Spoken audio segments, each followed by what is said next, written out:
Welcome to another night in the NBA.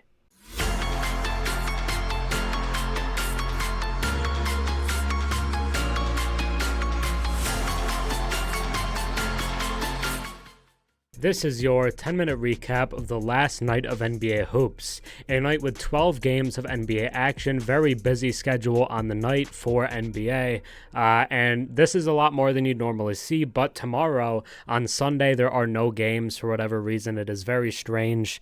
I don't love it that there's no games on Sunday, but it is what it is. We have the in-season tournament on Monday and Tuesday, so big NBA action coming up, but no Sunday games. But let's just get into it because there's a bunch of different games that went on and a bunch of weird stuff that happened. The Mavs went on a 30-0 run and lost, and there's some other stuff. The Warriors blew a 20-plus lead for the second time in a week, and a bunch of different outcomes that are very abnormal. But I want to start us off with the Chicago Bulls because the Bulls now have won their second straight game against very impressive opponents nonetheless, this time beating the Pelicans 124-118. This is after beating the Bucks in their last game, so very clearly turning it in the right direction. They're now 7-14 on the season, so there is still work to do for Chicago, but it's going the right way, and I think that's a big thing for them. But the guy I want to talk about, the guy specifically that you need to talk about from this game, was Coby White, who was phenomenal.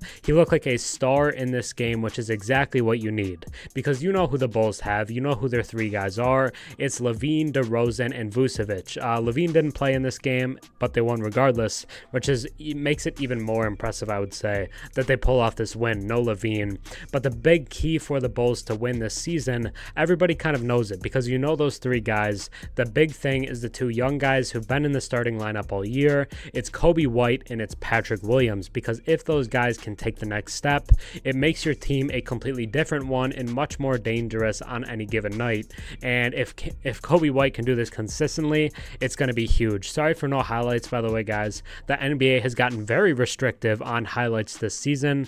I know Smooth can't even make highlight videos anymore. I know a couple guys on Twitter can't make highlight mixes anymore. And NBA.com has stopped having any highlights of like specific games except for TNT games on their website. You go to play-by-play, can't get the videos anymore. But that's not what we're here to talk about. We're not here to talk about the highlight drama. We're here to talk about Coby White because he was phenomenal. 31 points in this game in 40 minutes of action. He was playing a lot, and they needed him to because he was fantastic. And if he doesn't play this much, they probably don't win. 10 of 17 shooting and 8 of 13 from 3. Wow, was he hoisting it from downtown, but he was hitting, so you can't fault him for that at all. It's like 60+% from 3, 9 rebounds, 6 assists, and a steal. Coby White looked like a star guard. This is what you envisioned when he was coming out of Carolina. You saw a guy who could be an elite scorer and be a good passer on top of that. You probably never predicted Coby White was going to give you 9 rebounds, and definitely not on a consistent basis, but the scoring is what you thought maybe he could reach when you drafted him in the high lottery, and he just hasn't been that. He's been showing flashes over the years of good scoring, but I wouldn't say he's been able to put it together for a long period of time. And if he can do this on a somewhat consistent basis, it makes the team completely different and everything changes, because since Lonzo Ball went down, they've been badly searching for a point guard. They've went through a bunch of different guys. It's been Ayo Dosunmu, it's been Caruso at points, it's been Javon Carter this season at points, but if Coby White can take on that role and do it well, 6 assists a game would be fantastic for him and would completely change their offense, because that's the biggest thing they need is a playmaker. DeMar DeRozan leads them in assists per game for the season at about 4, so they need playmaking. If Coby White can do that with the scoring, watch out, because it's going to be very dangerous, because they already have guys that are hard to stop. LaVine, DeRozan, and Vooch individually are all very hard to stop, and if Coby White can even be a near 20 point per game scorer, like, the Bulls are a much better team and could be a play-in team this year. And this is big for them because a lot of people, including myself recently, were calling for them to blow it up, to end it, to, call it quits for this era. But all of a sudden they win a couple straight. If they keep on winning, I think those kind of opinions are going to get really quiet, and all of a sudden people might say, well, I'm not sure we need to do that anymore. We might be able to keep these guys and still be good and be good enough to keep the fans interested and to give ourselves a chance. Patrick Williams as well in this game, by the way, pretty solid. 14 points, 2 steals, 2 blocks, 4 rebounds, and 6 of 11 from the field, also very efficient, and this is what you want from him as well. 1 of 5 from 3 isn't great from P. Will, but good defense and just doing a little bit of everything you want him to.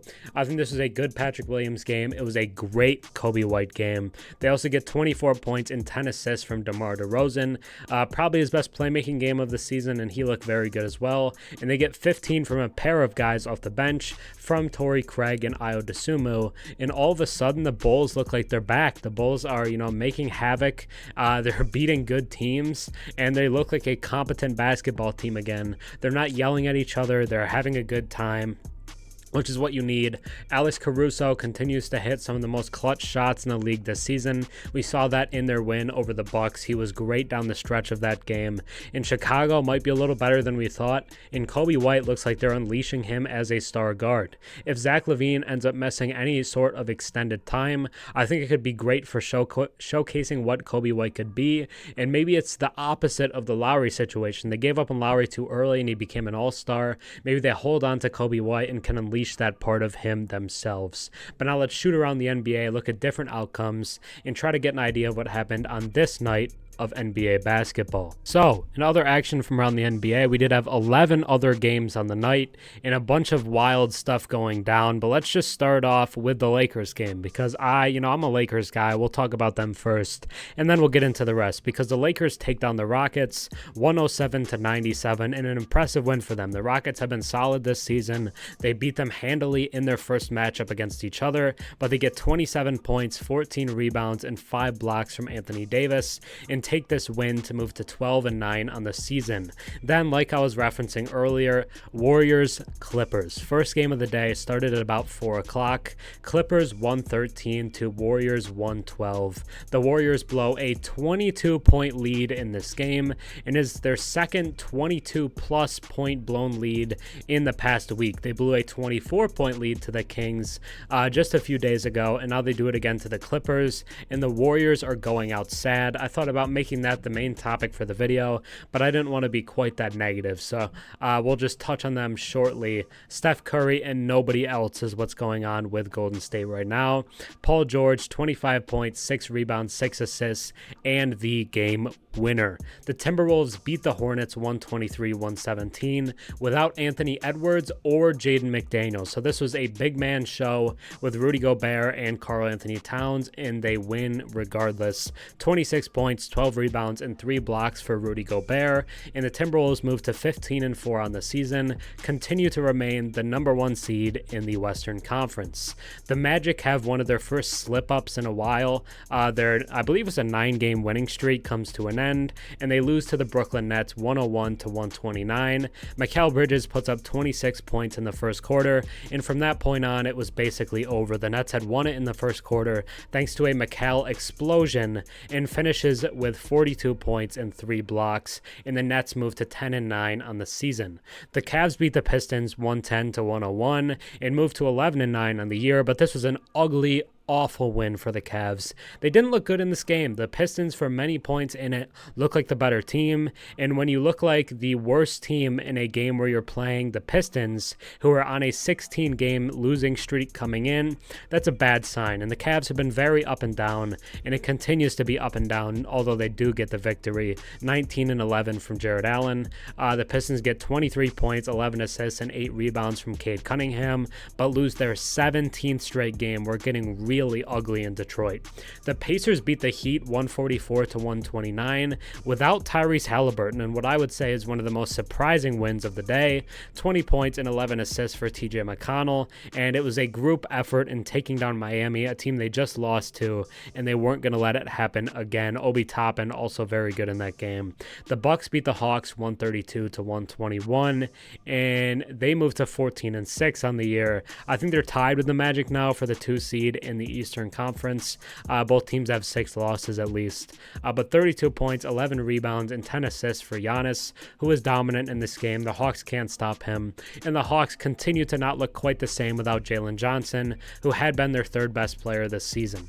The Thunder beat the Mavs 126-120, despite allowing the Mavs to go on a 30-0 run in the 3rd and 4th quarters. But despite that ridiculous run, the Thunder still win.